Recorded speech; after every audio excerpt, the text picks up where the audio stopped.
Pemerintah kian gencar memberantas pakaian bekas impor terbaru. Lebih dari 400 bal pakaian bekas impor disita Direktorat Reserse Kriminal Khusus Polda Metro Jaya. Ya, ratusan ribu potong pakaian bekas senilai 4,2 miliar rupiah itu segera dimusnahkan.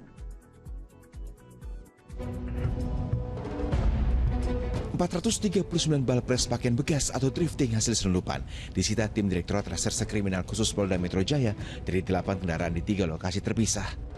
Pakaian bekas senilai 4,2 miliar rupiah ini diselundupkan dari Korea Selatan, Tiongkok, dan Jepang atas permintaan sejumlah pihak di Jakarta dan Jawa Barat.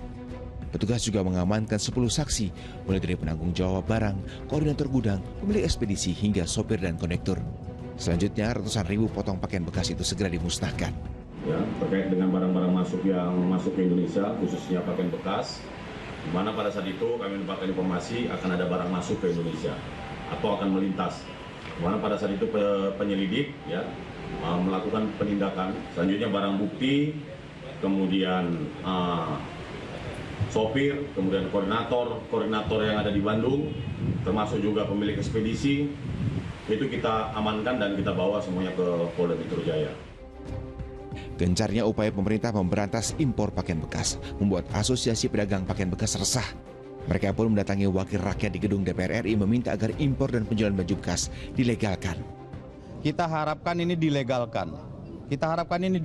Seperti di negara-negara lain. Kalaupun memang semisal mungkin tidak bisa dilegalkan, kita harap ini dibikin seperti larangan barang terbatas, dikasih kuota. Jadi kita pengen solusi supaya para pedagang difasilitasi anggota dewan ketemu dengan Menteri Keuangan, Menteri Perdagangan. Jadi harus duduk bersama-sama. Solusinya seperti apa? Jangan artinya hanya ada larangan, ada kebijakan, terus ini masyarakat yang jutaan yang tergantung hidup kehidupannya untuk sehari-hari seperti apa? Namun pemerintah tak bergeming. Selain dinilai melanggar undang-undang, bisnis ilegal itu harus dimusnahkan karena merugikan industri tekstil nasional. Tanggapan saya nggak perlu dengan bisnis thrifting. Yang saya kendalikan adalah barang ilegal yang masuk ke Indonesia.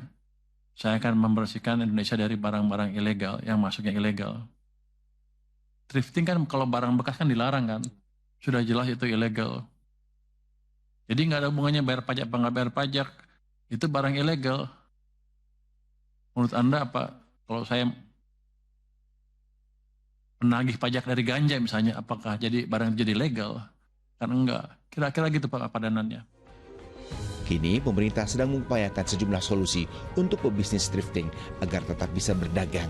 Salah satunya dengan menjual produk lokal dari produsen mikro yang ada di Indonesia. Tim Liputan melaporkan.